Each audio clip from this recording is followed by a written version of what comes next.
Ser podcast.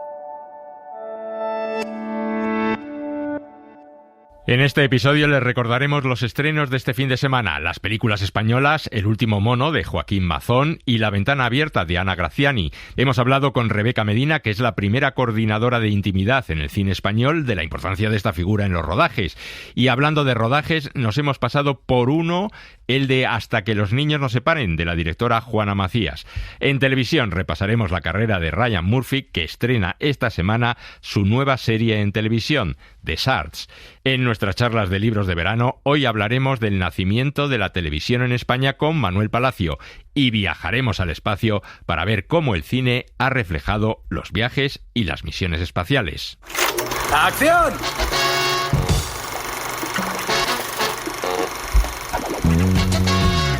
El cine en la Ser con Elio Castro.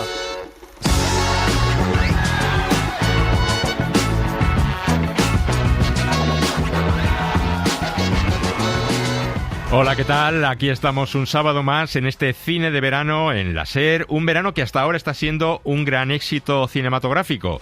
El fin de semana pasado la recaudación superó los 12.600.000 euros, una de las mejores cifras de los últimos años. Es verdad que más del 80% de los espectadores fueron a ver dos películas, Spider-Man o Spider-Man Brand New Day y La Odisea. Spider-Man está arrasando la taquilla. El pasado fin de semana superó los 15,5 millones de euros de recaudación. Y también siguen funcionando muy bien las películas familiares como Minions y Monsters, Vaiana y Toy Story 5. Pero vamos a hablar primero de La ventana abierta, un thriller de suspense dirigido por Ana Graziani y protagonizado por Unax Ugalde y Adriana Camerana, y hemos charlado con ellos. Merche, esta sí que no te la esperas. Estoy en España, en tu pueblo, concretamente en tu casa. A mí me encantan las sorpresas. El espectador tiene que ir administrando la información o el actor tiene que ir administrando la información que va soltando al espectador, va agarrando de la mano y va trasladándole por un mundo de sensaciones, de ideas preconcebidas, las cuales se van desmontando poco a poco. Es un castillo de naipes que va cayendo y el espectador poco a poco pues va descubriendo una nueva realidad a la cual no tenía nada que ver con el planteamiento principal. Desde que pasó lo que pasó, esa ventana siempre está abierta. Se cumplen 6 días de la desaparición. Todos estos meses me habla de ella como si nada. La ventana es la ventana de Internet, por la que igualmente esa ventana sí que está ahora siempre abierta, la tenemos siempre abierta, es nuestra ventana principal en cualquier momento. En cada 2x3 estamos mirando por esa ventana, por la que podemos ver el mundo entero, pero por la que también se pueden colar muchas cosas y no sabemos la veracidad de esas cosas, hasta qué punto es real. La manera de relacionarnos ha cambiado totalmente en muy poco tiempo. Para cualquier cosa que haces en la vida, ya no solo las relaciones personales, sino para cualquier cosa que haces en la vida, ya vas a mirar por esa ventana. Y incluso para lo más importante, ¿no? Que es elegir y conectar tu corazón con otra persona con la que pretendes compartir tu vida. Imagínate lo que es eso, pues hasta eso lo hacemos por internet. Tuvimos la suerte de estar en la sección oficial del Festival de Bilbao de Terror y nos llevamos la grata sorpresa de llevarnos el premio del público. Creo que había películas muy buenas, películas que conectaban con el género, que tenían la pretensión de conectar con el espectador de género, pero sorpresivamente la gente se inclinó por La ventana abierta porque es una película que contiene mucha alma y creo que es una película muy completa, que toca muchos aspectos, sobre todo muy cercanos, ¿no? Yo como espectador lo que quiero es de alguna manera que muevan mis sentimientos y me voy identificando por momentos, me voy identificando con diferentes personajes o me hacen pensar hechos concretos de mi vida personal. Y otra película española que llega a los cines es la comedia El último mono, dirigida por Joaquín Mazón con Juan Dávila y Susana Abaitua. Es la historia de un gurú de la seducción que triunfa en las redes sociales y que se compromete ante sus seguidores a poder seducir a una comediante feminista en tan solo 3 días. Y esto Es lo que nos han contado el director y los dos protagonistas. Los hombres, sobre todo los heterosexuales, son una especie en vía de extinción. Queremos que nos respeten. Les exigimos que aprendan dónde está el clítoris. O sea, nos estamos volviendo locas. ¿Qué esperan las mujeres de nosotros? Quieren que nos rindamos, que agachemos la cabeza. ¿Y qué pensamos hacer al respecto? Atacar con el arma más poderosa que tenemos, que es el pene. No, el pene no, el cerebro. Voy a seducir a la mujer más chunga y más borde de España y lo voy a hacer en 72 horas. Esto de nacer mujer... Es una película muy punky. No se han cortado un pelo, han explorado mucho. Yo sé que Yolanda y Joaquín han explorado mucho en internet, en entrevistarse con gente para construir esta película, y era muy compleja de tono. Bueno, a mí de Alejandro al principio pues no me atrajo nada, la verdad. O sea, fue... lo único que me atrajo fue el reto de interpretar un personaje que, diciendo lo que decía, fuese creíble y fuese empático. O sea, yo sí que creo que la comedia tiene algo que permite que a lo mejor si lo siembras o lo plantas en un drama, a cierto sector, a ciertas personas les puede generar más rechazo, como ya van a hablar de esto. Y sin embargo, desde la comedia, ¿quién no quiere ir a pasárselo bien un rato, ¿no? O sea, hay algo de pasar un buen momento, sí. Y encima si hay un mensaje detrás. Yo no estoy haciendo una comedia de trazo gordo para que la gente se ría, ¿no? Lo que tú has dicho, que me parece que hay frases que quizás son un poquito de cuñado, pues a mí me hace mucha gracia porque vienen de quien vienen, de este personaje. Es decir, eso es lo que hay que tener en cuenta. Pero la película es muy para mí creo que es muy profunda. Hubo algo que también dije como y luego dije, esto todo el mundo ha escuchado a alguien decir este tipo de frases, que es como el resumen un poco de todo. Es decir, pese a toda la lucha activa que está teniendo Mariela, se sienta en un taxi y el comentario que escucha, ¿para cuándo el Día del Hombre? Para no sé qué, no sé, y es como desesperante. Y como mujer pasa esto también, es como que avanzamos y estamos avanzando. Creo que se tiene que coger e ir descartando ya estas cosas del último mono, básicamente. ¡Pum! Y vuelta para atrás. Y tenemos que estar todas y todos en constante lucha, y no hay que bajar los brazos porque, cuidado, porque todo vuelve.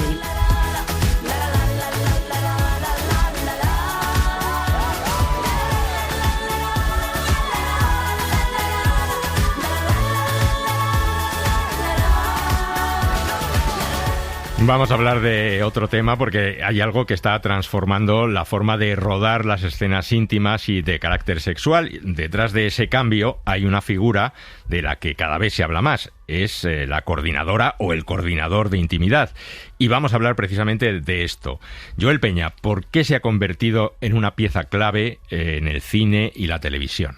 Pues, Elio, es muy importante que hablemos de este sector, y más ahora porque hace un par de semanas el Consejo de Ministros y Ministras ha aprobado el Real Decreto del Estatuto del Artista, que es un texto muy esperado, que entre otros puntos recoge la obligatoriedad de contar con un coordinador, una coordinadora de intimidad. Todavía tiene que aprobarse en el Congreso, esos son los pasos, pero desde el sector pues nos comentan que están de enhorabuena. Hemos hablado con Rebeca Medina, que es la primera coordinadora de intimidad en España, y esto es lo que ella nos cuenta ante el reconocimiento de su profesión. Es un paso enorme este reconocimiento, que supone que la industria ha evolucionado lo suficiente para darse cuenta de que este tipo de escenas pues necesitan de una preparación especial y de un cuidado, al igual que se han hecho durante tanto tiempo con las escenas de acción. Así que estamos de enhorabuena porque todos y todas vamos a estar protegidos, tanto actores y actrices como el resto del equipo. Nos señala también que cada vez son más las productoras quienes quieren contar con ellos, y algo muy curioso es que también es condición de los propios actores o actrices, que ellos llaman y dicen: quiero tener una coordinadora de intimidad para grabar esta escena porque no me siento cómodo, porque quiero que me coreografíen en el set. Y ella nos dice que comienza a haber conciencia en el sector, y lo vemos también pues a nivel político con esta propuesta. Pero hoy vamos a ver de qué se encargan en los rodajes, porque su trabajo no es tan reconocido como otros departamentos, como un iluminador, el de sonido, claro, el de cámara, o un departamento de vestuario. Entonces esto es lo que nos dice. Bueno, pues es muy importante para mantener la seguridad de los actores y actrices durante todo el proceso, pero en el set de rodaje, digamos que es el momento de máxima vulnerabilidad, donde ya el actor y la actriz se exponen tanto físicamente, si hay algún tipo de desnudo, y psicológicamente siempre, porque son unas escenas de realizar sexo simulado, violencia sexual, imagínate, se necesita un especial cuidado. Rebeca Medina ha vuelto a incidir en esta palabra, seguridad, en ese bienestar que tiene que haber en el set de rodaje. Pero ella, ¿cómo actúa para lograr esa seguridad? Pues Elio, lo hemos hablado con ella y nos decía que su trabajo no es simplemente actuar cuando ya están rodando, sino que empieza de mucho antes, y vamos a ir por partes para explicarlo. Paso a paso, para que la gente que no conozca la profesión lo sepa. El primer paso es leer el guión, como un actor, como un director cuando se enfrenta a un proyecto, y identificar las escenas íntimas. Vamos a hablar con los directores y directoras para que nos cuentes cuál es su visión creativa, por qué es necesaria esta escena dentro de toda la narrativa. Y muchas veces cuando estamos teniendo estas conversaciones, nuestras preguntas hacen que ellos y ellas digan: ostras, qué interesante esta pregunta, no la había pensado. Pues una vez dado este paso, lee el guión, van a hablar con los directores, se reúne con los actores, las actrices, también con los figurantes, porque es muy importante también ese trabajo con las personas que no están en el reparto, porque también ellos dan pues esa comodidad. Imagínate que una protagonista tiene que darse un beso con un chico en una fiesta, pues tiene también que coordinar esa pequeña escena. Está todo ahí muy controlado. Entonces pues ya hablan con ellos para coreografiar los movimientos, las posiciones de cámara, conocer sus límites. Quiero hacer esto, no me siento cómodo haciendo lo otro. Y entonces pues buscan soluciones más allá de las exigencias de guión. Tenemos tanta creatividad, somos tan creativos que podemos contar lo mismo de otra manera. Entonces, damos tranquilidad y un abanico de posibilidades de cómo seguir llevando a cabo la escena. Claro. Después de esto, pues ya llega el rodaje, lo escuchábamos antes, es el momento de mayor vulnerabilidad para los actores y las actrices, y la coordinación de intimidad pues se rige por dos pilares fundamentales. Por un lado, el protocolo de set cerrado, que garantiza que en las escenas de sexo nadie puede entrar más que los imprescindibles. Justo, tiene que haber un equipo mínimo, que hasta hace unos años esto no se cumplía, Elio. Un equipo mínimo no deja de ser unas 12 a 15 personas. Depende mucho de si vas a una cámara o a dos, porque siempre tienes que tener a tu cámara o a grips, ¿vale? Algún maquinista, si tienes un traveling. Yo he sido testigo en una de las series de cuando comenzaba, y había muchísima gente, tanto figuración como actores y actrices principales, pues con desnudos, y de repente miro y estaban entrando los conductores, los choferes de la producción, y dices, bueno, esto no puede ser. Imagínate esa escena, ese panorama con todo el equipo, y a lo mejor pues eso a un actor o una actriz. Se cuelan gente que no tiene nada que ver ni siquiera con el rodaje. Es que incluso el director no entra hasta que ya los propios actores estén con el albornoz, con la bata puesta, no entra para seguir dando indicaciones, y eso antes es lo que decía Rebeca, que no se cumplía. Entonces para eso está este protocolo, y luego otro protocolo que a mí me ha parecido muy curioso y que no conocía del todo, era el protocolo del uso de prendas y barreras de intimidad. No sé si tú... Yo eso tampoco lo tenía muy claro hasta que lo he visto precisamente que has traído tú, el testimonio gráfico. Rebeca se vino para hablar con nosotros preparada con prendas de intimidad que se usan para cubrir, para evitar ese contacto pelvis con pelvis, como por ejemplo el tanga masculino, el femenino, y también la bolsa escrotal, que es la que se usa también en los bailarines.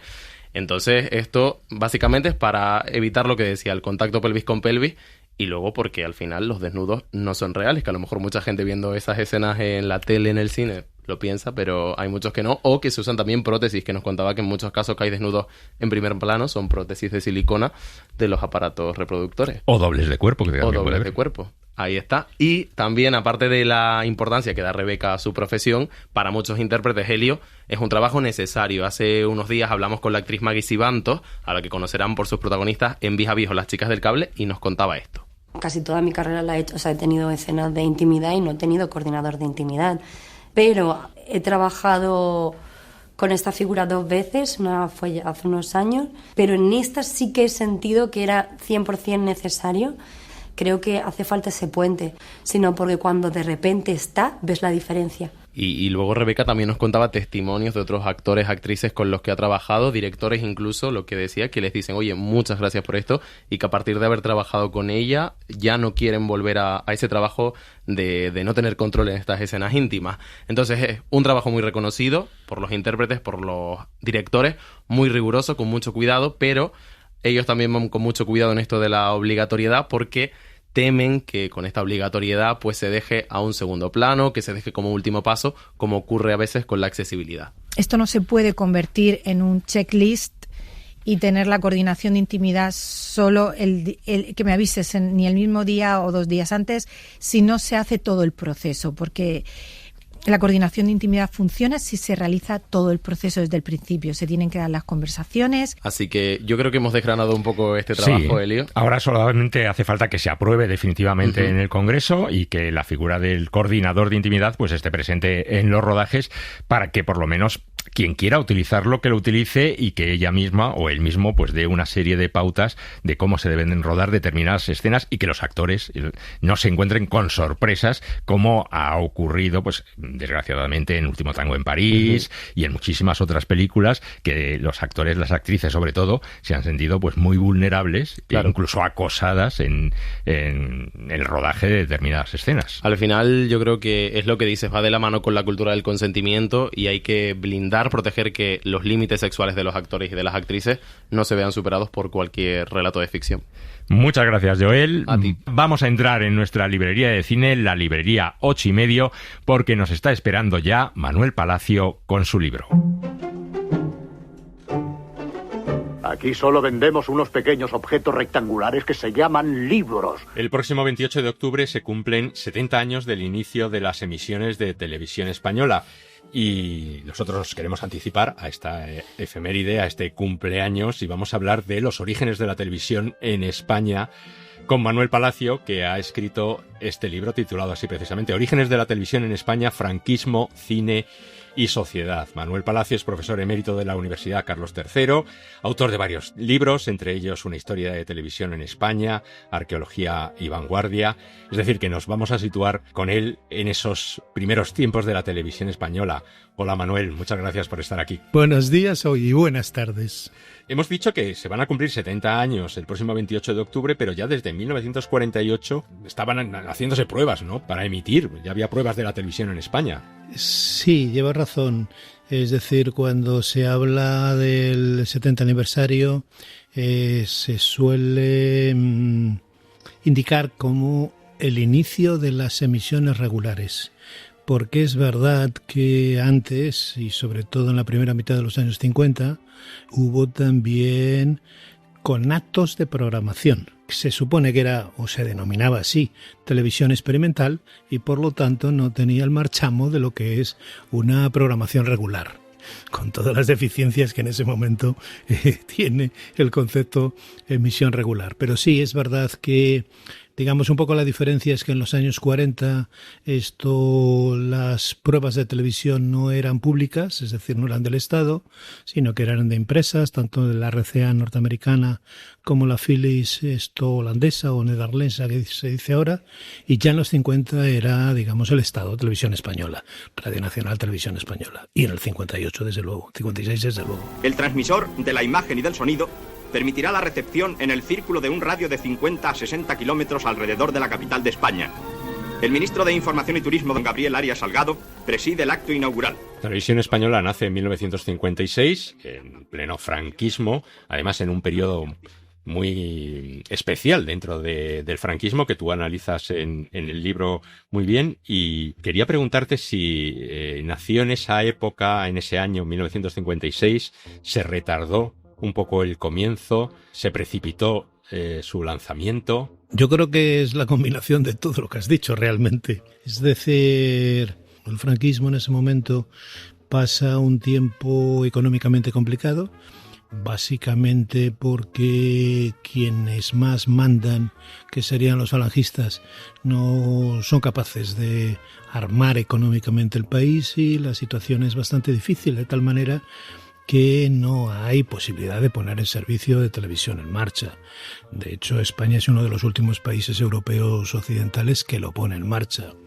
A partir de ahí, digamos, dentro de las distintas familias falangistas, pues unas pinchan para adelantarlo y otras lo ven con dudas porque no hay capacidad real de ponerlo en marcha. Quizá te preguntes qué significa que no hay capacidad real. Es una cosa muy simple. No se fabrican aparatos, no hay aparatos. Todos los aparatos minúsculos que hay han tenido que ser importados y por lo tanto pasar por pagar impuestos en la frontera, siempre por supuesto las clases más privilegiadas, pero más allá de eso es que había que hacer un esfuerzo por traer un aparato, por lo tanto es empezar un servicio regular de televisión sin aparatos, es una cosa muy sofisticada, diría yo. Parece un buen cacharro. Fíjese, 23 pulgadas, superplano, pantalla negra y con estructura extrusionada y anodizada. ¡Qué bárbaro! No, hoy día se entera uno de lo que compra. Hay un capítulo, un apartado de tu libro que llega el televisor a las casas, pero claro, es que al principio, en ese año 56, apenas había televisores en España. Lo que es en octubre del 56... Los datos más cercanos que tenemos es que puede que solo hubiera 25-30.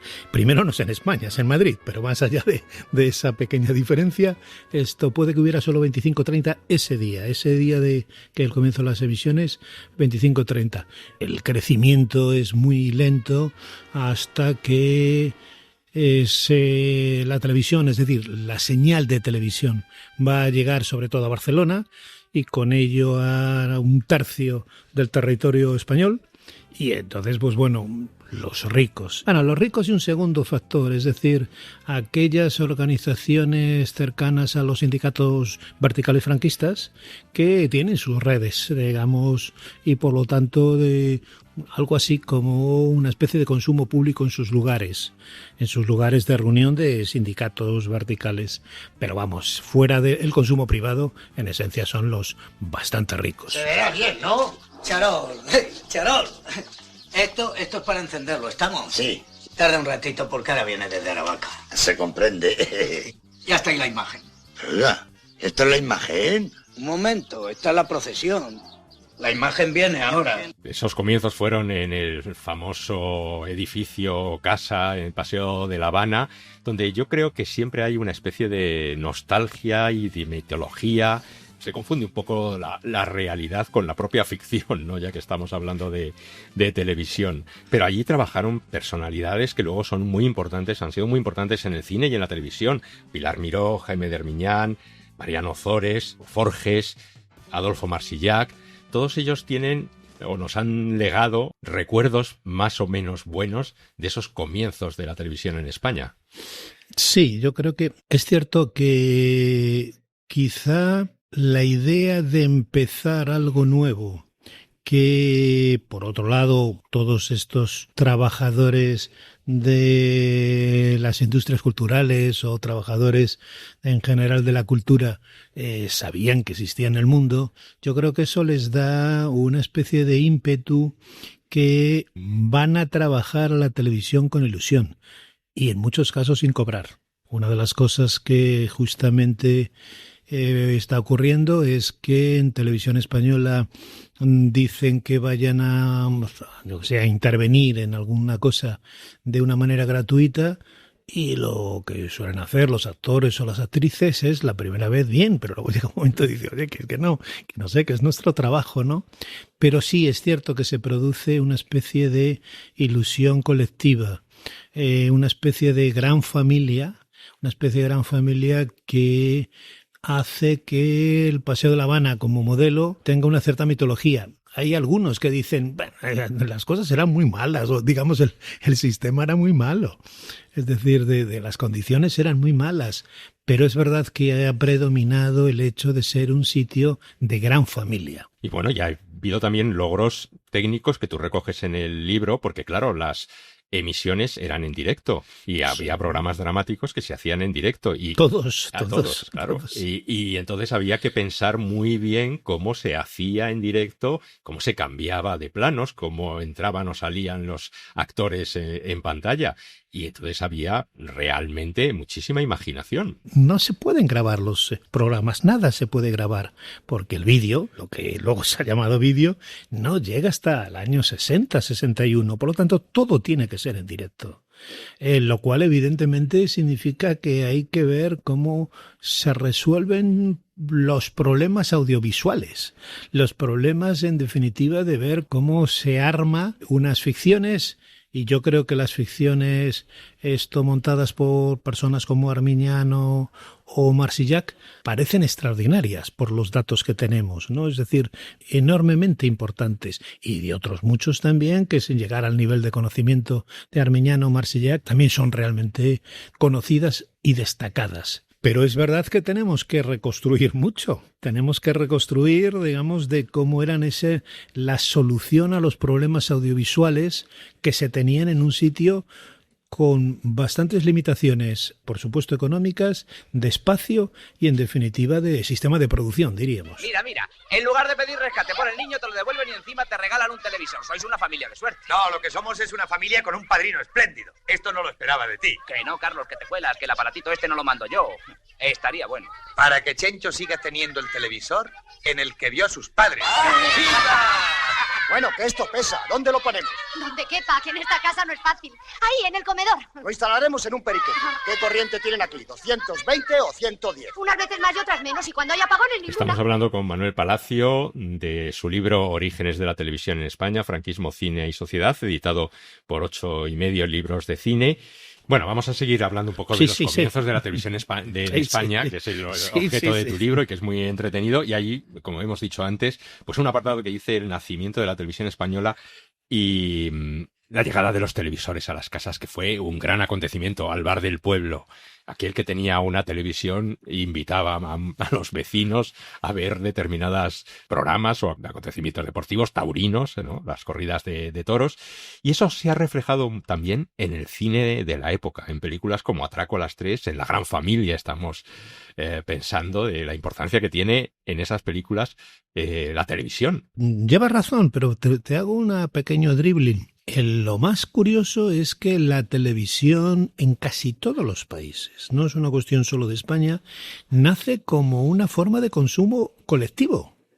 Porque al haber pocos aparatos, en todos los países, es decir, ya digo, en España por supuesto, pero no solo en España, la gente se reúne en las casas a ver la televisión y por supuesto en los lugares medio públicos que decíamos antes. Luego, evidentemente, cuando digamos la televisión se convierte en un objeto generalizado, pues la verdad es que cada uno se queda en su casa.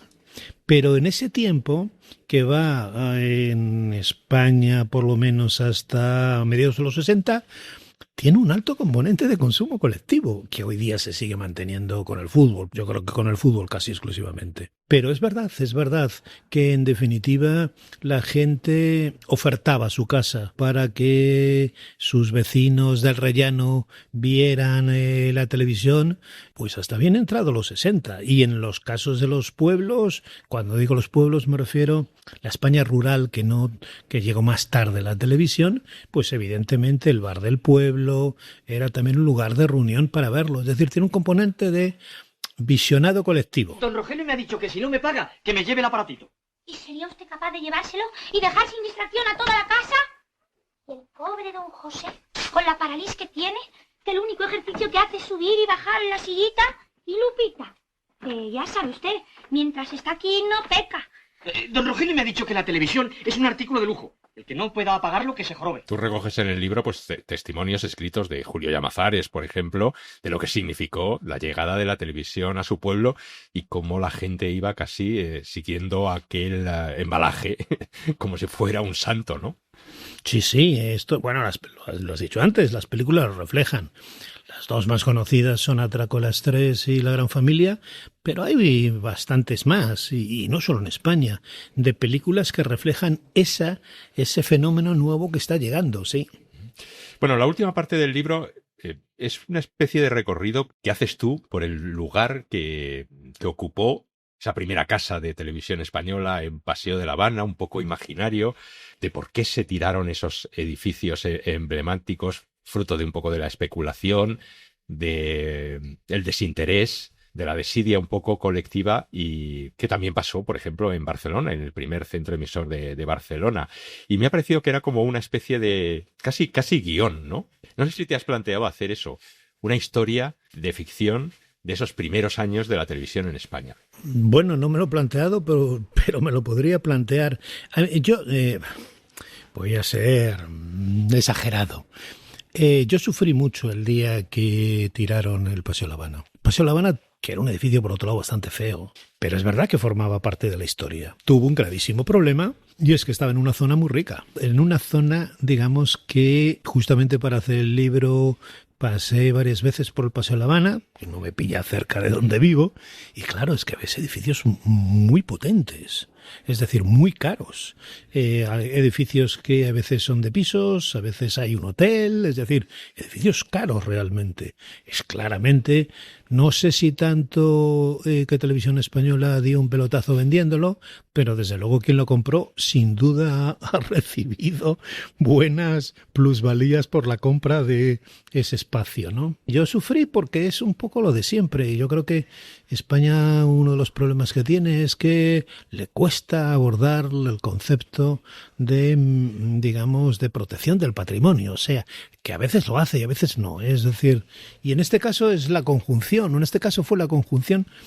Televisión, estábamos en el tiempo de la crisis económica, Televisión Española lo había estado pasando bastante mal y por lo tanto tenía problemas de dinero, pero ya estaba saliendo. Y a su vez el propio ayuntamiento, que digamos, pues tiene otra lógica, el Ayuntamiento de Madrid me refiero, tiene otra lógica.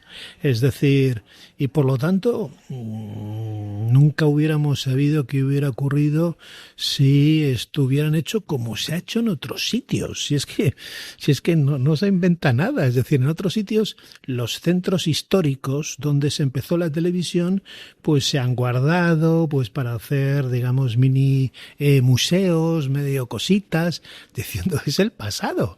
Pero sí, desapareció, y por otro lado ahora lo que hay es bonito, ¿eh? Pero el Paseo La Habana es nuestra historia, o era una parte de nuestra historia. Bueno, 70 años que se va a cumplir del comienzo de Televisión Española como tal, y recomendamos este libro de Manuel Palacio, Orígenes de la Televisión en España, Franquismo, Cine y Sociedad. Muchísimas gracias por estar aquí en el Cine Láser, en estos libros de verano y cine, en este caso de televisión, y nada, a ver cómo celebramos esos 70 años de la Televisión Española. Yo creo que además hay una cosa muy importante. Televisión Española fue montada por cineastas, que lo montó José Luis Colina, que es guionista de profesión y guionista de algunas de las películas de Berlanga.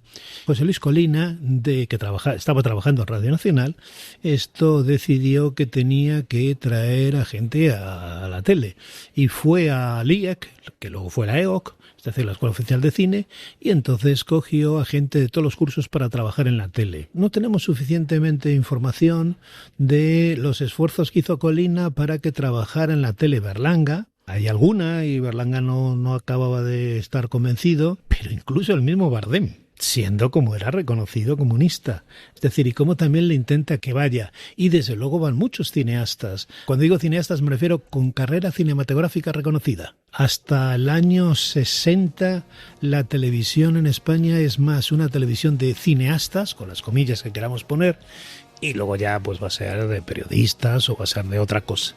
Eso es una cosa muy curiosa, es interesante, creo yo. Muy, muy interesante. Muchísimas gracias y hasta la próxima. Vale, a ti muchas gracias. Que me han dicho que este año ya no hay verano, ya no hay diversión, que me van a prohibir bajar al parque. Que me han dicho que este año ya no hay verano, vaya desilusión, tenía un helado preparado para invitarte. Niños malditos por los padres que los mataron, el Marcos huele raro, no tiene agua caliente para ducharse. Oye señor, páseme el balón, que se me ha colado fuera del patio. Hay alguien ahí, alguien oye mi voz, no quiero hacerme mayor, no me adapto. Joaquín Banyuls, que esta semana ha cambiado la butaca del cine por el set de rodaje. Antes hablábamos de rodajes, de escenas íntimas en los rodajes. Tú te has pasado por un rodaje y era tu primera experiencia de visitar un rodaje. ¿Y eso? ¿Cómo fue la experiencia? Bueno, Elio, fue una experiencia muy guay. Siempre había visto los rodajes desde fuera, en making of, en fotos de prensa, en las películas sobre películas, que me encanta a mí un cine dentro del cine.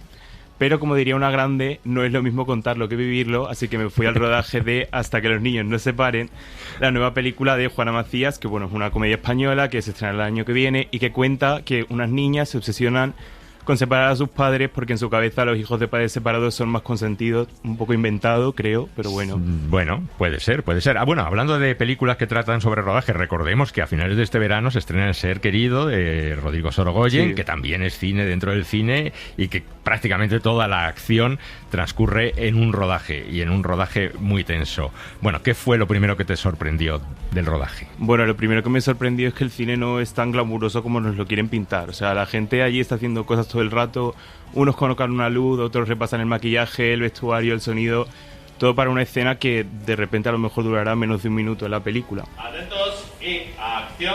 Y esto me lleva a lo muchísimo que se repite cada escena. Justo se rodaba una secuencia en la que nos ambientábamos en una especie de fiesta de despedida de un profesor, y entre los invitados de la fiesta estaba Claudia, que era la hermana de la familia protagonista. Y en medio de la celebración a la monadita se le ocurre la magnífica idea de emborrachar a su propia madre, ¿no? De repente un trauma familiar que a ella le apeteció. No entiendo el contexto porque no hemos visto la película, pero claro, ya la veremos. Ya la verás, la comprenderás si está dentro de la película, porque muchas veces se ruedan escenas que luego en la fase de montaje se cortan y se eliminan. Y bueno, la vi una y otra vez desde distintos ángulos, y como espectador nunca piensas que detrás de tan poco tiempo, 30 segundos de película, puede haber tanto trabajo. Pero bueno, creo que se necesita muchísima paciencia. De repente ves a 20 personas esperando porque hay que mover un foco, hay que cambiar un encuadre. Desde fuera parece que no pasa nada, pero está todo ocurriendo para que la escena quede perfecta. No rompiste nada, no desenchufaste nada, no, y sobre todo guardaste silencio, ¿no? Porque es que en los rodajes hay que guardar muchísimo silencio. El malo de la película siempre en los rodajes es el ayudante de dirección, que es el que pega gritos, ¿no? ¿Tú eso te diste cuenta? Sí, bueno, al ser la primera vez, no estar acostumbrado, pues alguna vez nos mandaron callar. Sobre todo que me hizo una amiguita, no paramos de darle al pico. Nos han mandado callar. Yo lo siento por quien estuviera cerca nuestro, pero cuando nos teníamos que callar, nos callábamos, claro. ¿Y la directora cómo estaba? ¿Estaba ahí presente, controlando todo? ¿Llegó al final? ¿Cómo estaba Juana Macías? La directora, lo curioso es que desde fuera no parece que esté tan nerviosa. Da la sensación de que su trabajo consiste más en que todo ese caos parezca algo muy sencillo. Y justo tuvimos la suerte de hablar con ella y que nos contara un poco de la película y su experiencia con los actores. Es una comedia familiar, pero que está contada desde el punto de vista de las niñas, y de unas niñas, sobre todo una de ellas, que es preadolescente. Es una peli que habla de que la felicidad no está en tener más cosas, ¿no? O esta cosa aspiracional, sino en, pues eso, en tener cerca gente que te quiere. Nosotros necesitábamos una familia que fuera una familia muy normal, una familia con la que tú te puedas reconocer. He rodado bastante con niños, y a mí particularmente es una cosa que me gusta mucho. Y los actores protagonistas, está Gorka Ochoa, es uno de ellos, ¿no? ¿Qué estaban? ¿Estaban por ahí? ¿Estaban en su roulotte? ¿Estaban en su camerino? ¿Llegaron al final? ¿Cómo fue esa experiencia? No, ellos estaban por ahí grabando, son muchísimo más normales de lo que parece. O sea, entre toma y toma hablaban, hacían bromas, tal. Y de repente alguien dice acción y cambian completamente, y ver ese cambio en tan poco tiempo impresiona mucho cuando lo ves en vivo. Entonces también pudimos hablar con ellos, con Gorka Ochoa, con Mariana Álvarez, y que me perdonen, pero las que nos dieron las grandes declaraciones de la entrevista fueron las niñas Alejandra Saiz y Ana Lasso. Lo que se quiere enseñar o transmitir es que, joder, que hay que valorar a una familia unida y que se quiere, que se respeta. Nosotros sufrimos más, entonces la comedia, cuanto más se sufre, más gracia hace. Estoy aprendiendo un montón, la verdad, porque como todo esto es nuevo, todos me están enseñando mucho, la verdad. Es verdad que es un poco más cursi que yo creo que no soy tan cursi, pero bueno. Ninguna de mis películas pueden ver mis hijos, y dije, joder, qué ganas tengo de hacer algo que puedan ver mis hijos. Qué mal lo estoy pasando en eso, en el calor. El resto, genial, pero el calor sí que... Encima es como que te cansa más el calor. Sobre todo lo que impresiona es que sea el primer rodaje y las primeras entrevistas de estas chicas, y que muestren todo ese desparpajo y ese carisma que vemos aquí. Pero hablando de primeras experiencias, a mí me surge una duda. ¿Tú, Elio, recuerdas tu primera vez en un rodaje? Pues mira, te voy a poner los dientes largos. No sé si fue el primero, pero uno de los primeros que fui fue el rodaje de Átame de Pedro Almodóvar con Antonio Banderas. Una noche cerca de la Plaza Mayor, la escena esa en la que salía de una farmacia, no encuentra el medicamento en la farmacia y tiene que recurrir pues a unos camellos que le vendan una serie de drogas, pues esa escena la vi yo rodando. Y estuve hablando con Pedro Almodóvar y con Antonio Banderas. ¿Y qué te contaron? Pues me contaron todo lo que iban a hacer en esa escena, por supuesto. ¿Qué me iban a contar? ¿Su vida y milagros? No, pues lo que iban a hacer en esa escena. Bueno, Joaquín, pues nada, muchísimas gracias y ahora atento porque iniciamos una cuenta atrás porque vamos a comenzar nuestro viaje espacial. 5, 4, 3, 2, 1, 0. We have ignition.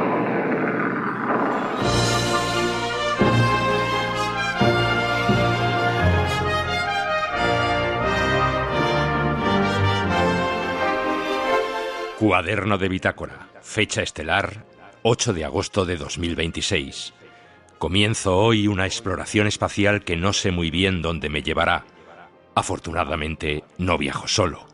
Me acompañan en esta nave Igor Alonso, ingeniero aeroespacial por la Universidad de Maryland, y Maida de Pablo, ingeniero industrial que trabaja en el Centro para el Desarrollo Tecnológico y la Innovación.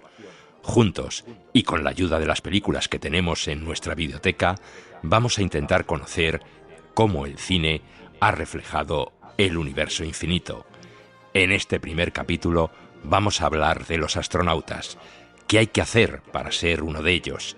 ¿Cómo los ha reflejado el cine? Igual que Colón llegó en un bote desde la Santa María al Nuevo Mundo, los astronautas viajarán en una nave más pequeña desde la nave nodriza hasta la superficie lunar. Para regresar, la nave pequeña despegará de la Luna y se acoplará a la nave nodriza que propulsará a la tripulación de vuelta a la Tierra. Así, gracias a las mentes brillantes de la NASA, el sueño de llegar a la Luna pronto se hará realidad. ¿Quién no conoce el nombre de Neil Armstrong, el primer ser humano que pisó la Luna? Pero antes de aquella imagen histórica de 1969, hubo otro nombre imprescindible en la conquista del espacio: Yuri Gagarin. Sputnik, Sputnik 2, Vostok, Gagarin. Los soviéticos nos han ganado en todos los últimos grandes logros espaciales. En abril de 1961, a bordo de la nave Vostok 1, Gagarin se convirtió en el primer ser humano en viajar al espacio y completó una vuelta alrededor de la Tierra en apenas 108 minutos. Desde entonces el espacio ha sido exploración, ciencia, tecnología, competición política, riesgo y también fascinación. Pero sobre todo ha alimentado uno de los sueños más poderosos del imaginario colectivo: llegar a ser astronauta. En este viaje vamos a contar con Igor Alonso, ingeniero aeroespacial por la Universidad de Maryland y que todavía sueña con viajar al espacio. Hola Igor, ¿qué tal? ¿Cómo estás? Hola, buenas tardes, ¿cómo estáis? ¿Cuándo empezaste a soñar con ser astronauta? Esta pregunta, que me la he hecho algunas veces, siempre tiene para mí dos respuestas. Una respuesta es leyendo cómics de Tintín, y en concreto Objetivo la Luna y Tintín en la Luna. Y también la otra sería viendo E.T., que es probablemente la película que más veces he visto y que seguro que fue la primera vez que vi algún tipo de nave espacial en un formato cinematográfico y, bueno, aún me tiene fascinado. Tú participaste en el proceso de selección de astronautas de la Agencia Espacial Europea, me parece que en 2008, 2009 y también en 2022, ¿no? Sí, en dos procesos, y en los dos con el mismo resultado, muy, muy consistente. En ambos casos me pareció un proceso fantástico, muy divertido, conocí a un montón de gente espectacular y en ambos casos, pues por desgracia, no sonó la flauta. Bueno, luego seguiremos hablando de que realmente tú sigues trabajando en temas relacionados con el espacio, ¿no? Ya concretaremos.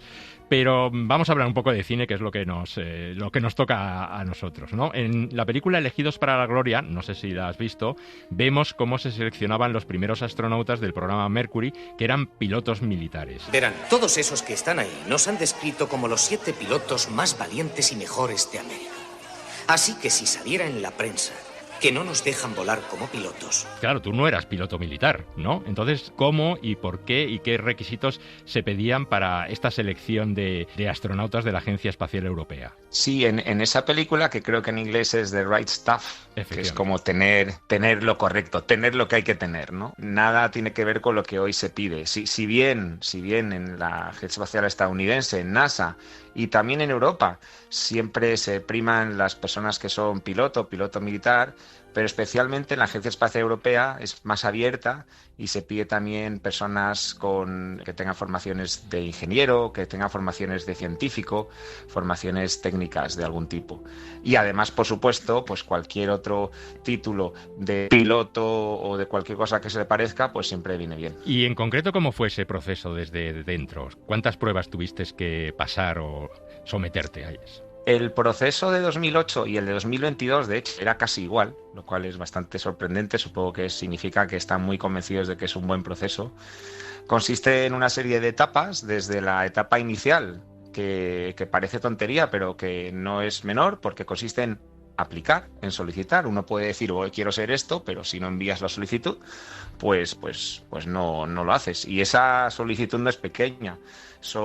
Consiste en una serie de preguntas, una serie de escritos, unas pruebas también médicas a las que hay que aportar que uno ha pasado.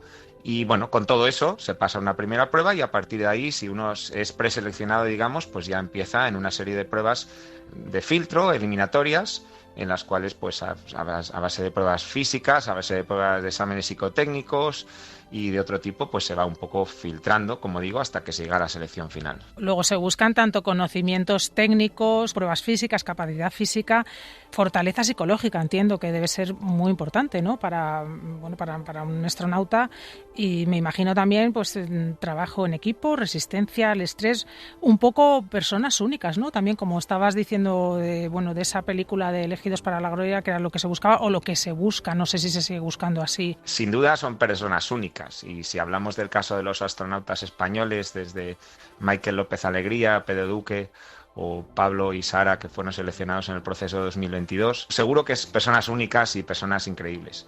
Pero es verdad que se ha ido abriendo desde aquel pequeño grupo de Mercury, y seguro que en la Unión Soviética era igual, que eran pilotos de prueba, gente con unas capacidades espectaculares y probablemente también con una cantidad de atrevimiento, de osadía y de amor por la aventura de otro mundo, ¿no? Por eso lo del The Right Stuff.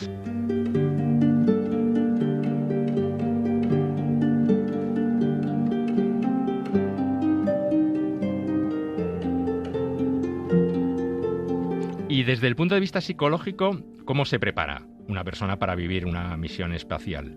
¿Se busca un perfil especialmente estable, adaptable, cooperativo? ¿Cuántos test tienes que pasar? Cuando ya han sido seleccionados los candidatos a astronauta, que no astronautas, porque astronauta uno es cuando sube al espacio. Entonces, esos candidatos a astronauta después seguirán un programa de entrenamiento con test también durante ese programa, para no solamente validar que están preparados, sino para ver la compatibilidad con otros miembros de la misión, porque no solamente consiste en yo estoy preparado, sino el equipo que vamos a volar estamos preparados. No sé si has visto la película First Man de Damien Chazelle, que cuenta pues la vida de Neil Armstrong, ¿no? Que no se centra precisamente en ese proceso, también una parte de la película es el proceso de selección y de preparación, sino en la vida de Neil Armstrong, cómo le afectó pues la muerte de una hija y cómo eso pues se va mezclando un poco con la misión espacial. No sé si has visto esa película y qué te pareció. Neil, siento mucho lo de tu hija. Perdón, ¿y la pregunta? Me refiero a... ¿Crees que podría afectarte? Creo que no sería razonable pensar que no me afecte. De acuerdo, Neil. Sí, he visto la película, leí también el libro, que me cayó un año por regalo de Reyes, no sé quién exactamente de dónde vino, pero me cayó en mis manos. Y sí, está muy bien ver esas otras visiones, ¿no? Porque uno siempre tiene la idea inicial que le habían contado cuando era pequeño, en la que todo era muy ideal, y ver después esas películas que nos cuentan que como esos otros traumas o situaciones pues también van condicionando. Neil, si todo sale bien, ustedes pasarán a la historia. ¿Qué es lo que cree al respecto cuando piensa, imagínate que el vuelo es un éxito? Pensamos que el vuelo será un éxito. Me refería a que, ¿qué le parece pasar a la historia. Creo que yo puedo contestar. Es una responsabilidad, pero es emocionante ser los primeros. Fly me to the moon and let me play among the stars.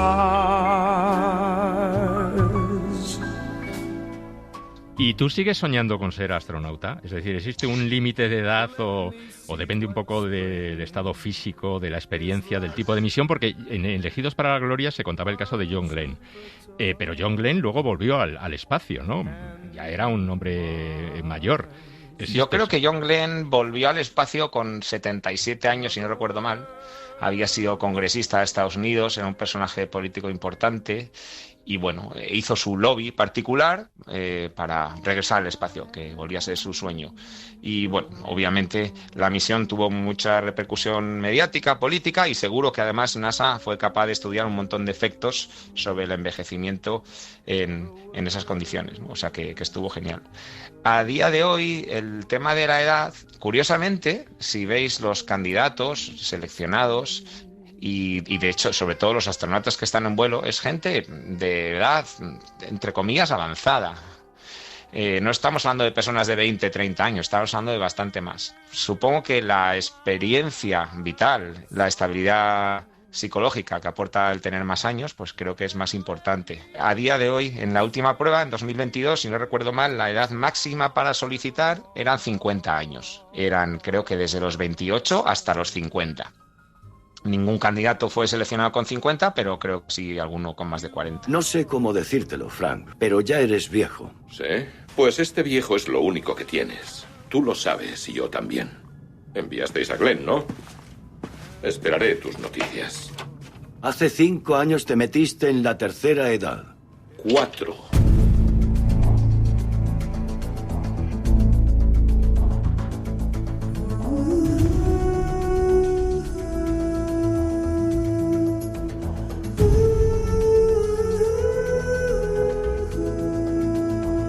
Hemos vuelto a ver misiones tripuladas dirigirse hacia la Luna, con la reciente del programa Artemis. ¿Qué sientes cuando ves un nuevo lanzamiento de este tipo? ¿Lo vives como ingeniero? ¿Lo vives como aspirante astronauta o aspirante o deseoso de haber en algún momento podido ser astronauta? ¿Y alguien que conserva todavía esa vocación? Pues el último lanzamiento de Artemis con astronautas, yo lo viví, estaba en Colombia visitando a mi hija y había luna llena y le decía, mira Macarena, ahí hay 4 astronautas que van a la Luna. Y yo me miraba, pues supongo que pensando, bueno, pues esto debe ser normal, porque mi padre me cuenta esta historia. Y pensé, esto se debe parecer bastante a 1969, cuando un padre le contaba a su hijo, mira, ahora mismo hay gente yendo a la Luna. El hombre va a pisar la Luna. ¡Ah! Así que recibís una buena imagen, ¿eh? Tenemos mucho contraste, pero lo distinguimos todo con bastante detalle. Es Armstrong. En la Luna. Yo, si un día voy al espacio o a la Luna, será, creo yo, a base de poner un dinero importante. Y está bien, no pasa nada. Pero no será a base de hacer unas pruebas de ninguna agencia espacial, porque creo que para eso ya se me pasó la edad. Claro, porque desde que empezaste a soñar con ser astronauta hasta hoy, el sector espacial ha cambiado muchísimo. Ahora hay empresas privadas, hay vuelos comerciales, astronautas privados, estaciones espaciales en proyecto. ¿Crees que en el futuro habrá más formas de viajar al espacio que las tradicionales agencias estatales o públicas? ¿Y te imaginas formando parte eso de un viaje de este tipo? O de una misión, más bien que de un viaje, no necesariamente de un viaje, ¿no? Sí, esa es muy buena pregunta, el tema misión. Siempre se ha llamado misión porque parece que cada viaje es en sí una especie de odisea. Pero es verdad que cuando se va repitiendo y se va consiguiendo un poco de recurrencia en los procesos, pues ya son más viajes que misiones, ¿no? Pero es verdad que todavía yo creo que son misiones. ¿Me veo parte de eso? Sí, claro que sí, pero en otro tipo de formato. En el formato, como digo, comercial, cliente. Hilton Lunar, hoteles y salas de reuniones. Ese sería el sueño, ¿no? Igual que puedo comprar un vuelo Madrid-Bogotá, pues comprar un vuelo al espacio, como por ejemplo tenemos el caso de Jesús Calleja, que también fue el caso, ¿no? Subió hasta más de 100 kilómetros sobre la superficie terrestre y bueno, pues ahí tenemos un ejemplo, una persona que ha ido al espacio y que no necesariamente había hecho el proceso de una agencia espacial. Y para terminar este primer capítulo de nuestro viaje espacial, te vamos a hacer algunas preguntas así de cine. ¿Qué película o serie espacial te emociona especialmente, aunque tenga errores técnicos? A mí me gusta mucho Star Trek. También me gusta Star Wars y siempre hay el debate de si Star Trek o Star Wars, pero Star Trek me gusta mucho. El espacio, la última frontera. Estos son los viajes de la nave estelar Enterprise. Su misión: explorar nuevos y extraños mundos, buscar nuevas formas de vida y nuevas civilizaciones, llegar con audacia a donde ningún otro hombre ha llegado anteriormente. ¿Hay algún error cinematográfico sobre el espacio que te saque totalmente de la peli? Pues hay muchos constantemente, ¿no? Es el viajar... Dice, vamos a viajar a la velocidad de la luz, dicen en Star Wars. Pues si viajas a la velocidad de la luz, no llegas a ningún sitio, básicamente. Tendrías que viajar mucho más rápido que la velocidad de la luz para llegar a algún sitio interesante. Ese es básico. Una cosa que me parece muy curiosa también de cualquier película en la que salen alienígenas, personas de otros planetas, es que siempre se parecen mucho a nosotros. Se parecen en tamaño, se parecen en número de extremidades, se parecen en la cara, aunque igual son azules o verdes, pero en general se suelen parecer. Y yo me pregunto, ¿por qué? ¿Por qué no tienen que tener otro tamaño totalmente diferente, gigante o microscópico, ¿no? Siempre nos planteamos una especie de vida extraterrestre que es casi igual que nosotros. Y si tuvieras que recomendar eso, una película, una serie, un libro también, para entender mejor qué significa ser astronauta o querer viajar al espacio, ¿cuál elegirías? Supongo que muchas personas que escuchen esto habrán leído o visto la película El Marciano, The Martian, que está bastante bien. Como siempre suele pasar, el libro explica más que la película. Yo creo que está muy bien porque tiene un buen ritmo. Ahora, recientemente salió otra que se llama Project Hail Mary, que la tradujeron como Proyecto Salvación. Salvación. Con Ryan Gosling. Sí, y el libro, que es del mismo autor, también el libro es espectacular, pero el libro requiere un poco de imaginación, requiere de nuevo imaginarse que los seres de otros planetas no son iguales. Y por último, creo que hubo una primera temporada, pero recomiendo muchísimo los libros, es la serie que se hizo que se llama El problema de los tres cuerpos. Tengo muchas ganas de que salgan las temporada 2 y temporada 3 porque hicieron muy buen trabajo. Pero es una visión diferente porque siempre solemos leer o ver ciencia ficción escrita por personas de Europa y Estados Unidos, y en este caso el autor es chino, y me gusta un poco ver esa diferencia. Pues Igor, nada, muchísimas gracias por este primer capítulo de lo que hemos llamado la conquista del espacio de este verano, y te esperamos la semana que viene. Así que muchísimas gracias. Pues nada, fantástico, gracias a vosotros y hasta pronto.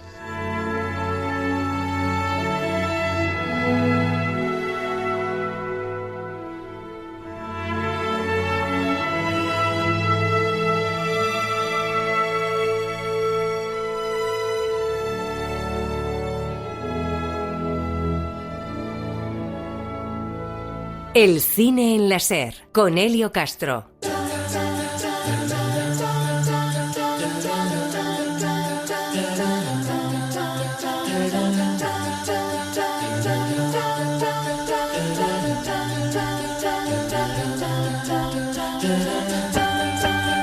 Just a small town girl living in a lonely world.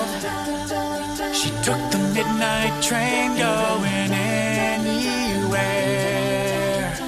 Hablamos ahora de televisión, vamos a hablar de una serie, de un director y de un productor que, según me ha dicho Lucía Bermúdez, no lo podemos dejar pasar. Hay que hablar de él. ¿Por qué? Sí, Elio, ya lo siento. Es que ya sabes que yo intento hablar de cosas Z en este programa, o como decimos ahora, de cosas muy nicho, porque esta semana estaba en bandeja, porque en el centro de la conversación está Ryan Murphy. Pero Ryan Murphy lo conozco hasta yo. Es que he visto muchísimas series de Ryan Murphy, productor, director, bueno, pues es muy conocido, no solamente es de la generación Z. Es que, Elio, tú eres muy Z. Ya, bueno, no, en espíritu soy de la generación Z.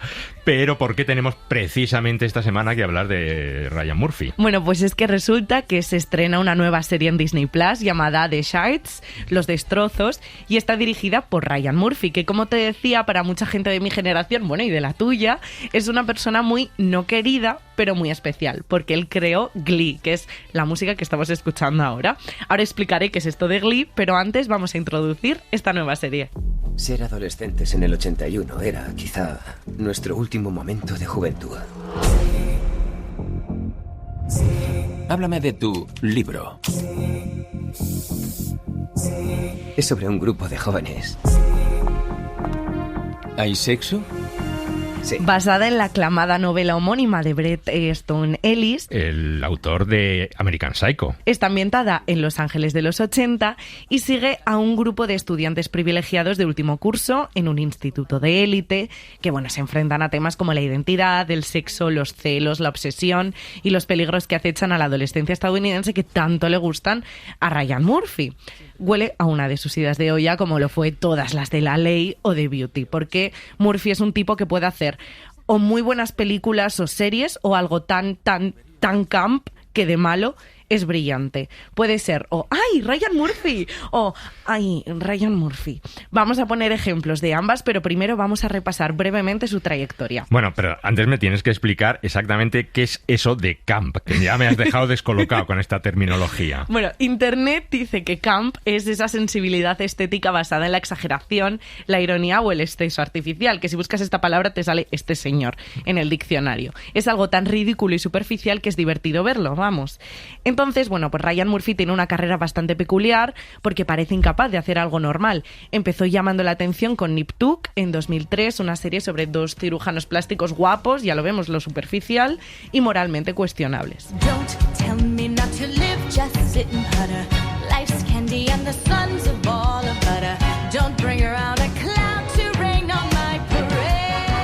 Después creó Glee, esta serie de la que te hablaba y otra vez. Generación Z, total. Esto es total. Es que ahora lo vas a ver, porque es que para toda la generación fue como una especie de religión, ¿no? En la semana pasada hablábamos de Mother Mary, pues ahora esto fue una religión. Es una serie musical en la que los problemas del instituto se resolvían cantando canciones, sobre todo de Lady Gaga. En esta misma serie hubo un episodio, fíjate, ahora que decías de Z, en el que un personaje creía ver la cara de Jesús en un sándwich de queso fundido. Y el episodio se llamaba, atención, Jesús tostado. But when it comes to grilled cheese, I'm not that fancy. And when I pulled the sandwich out, I saw the face of God. Literally, I had made a grilled Jesus. Jesus en inglés. Jesus, pero bueno, Jesús tostado en español. Pero vamos a dejar esto, no sea que abogados cristianos nos metan una querida. Eso no.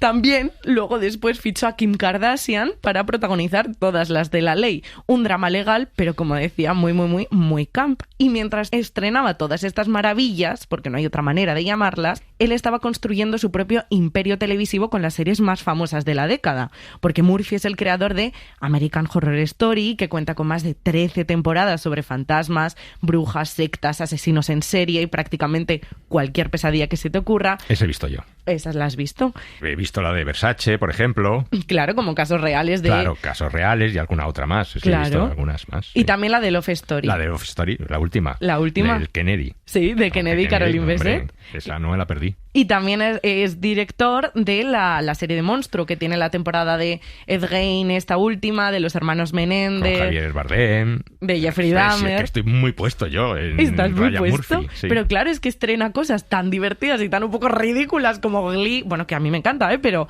Y luego estas maravillas que están nominadas a muchísimos Emmy.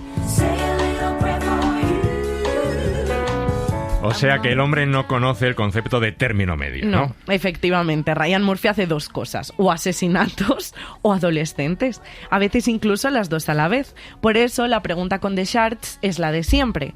¿Estamos ante un exitazo que puede estar nominado a un montón de Emmys o ante una ida de olla histórica? Tú que has visto el primer capítulo, Elio, ¿qué te ha parecido? Promete. Además me interesa mucho porque está basado en una novela de Bret Easton Ellis y está contando su propia historia de joven, o una historia ficcionada, medio ficcionada de su juventud. O sea que la cosa promete. El primer episodio era la presentación de los personajes, había ya alguna trama, parecía el personaje misterioso que va a ser el centro un poco de toda la historia y, por supuesto, un asesino en serie. Claro. Que también es el centro de esta historia. Así que nada, muchísimas gracias, a ti, Lucía, por todo esto.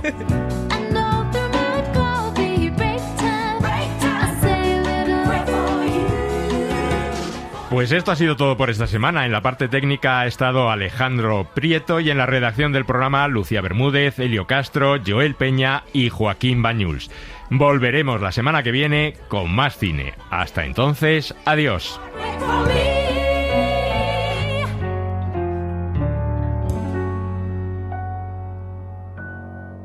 Para no perderte ningún episodio, síguenos en la aplicación o la web de la SER, Podium Podcast o tu plataforma de audio favorita.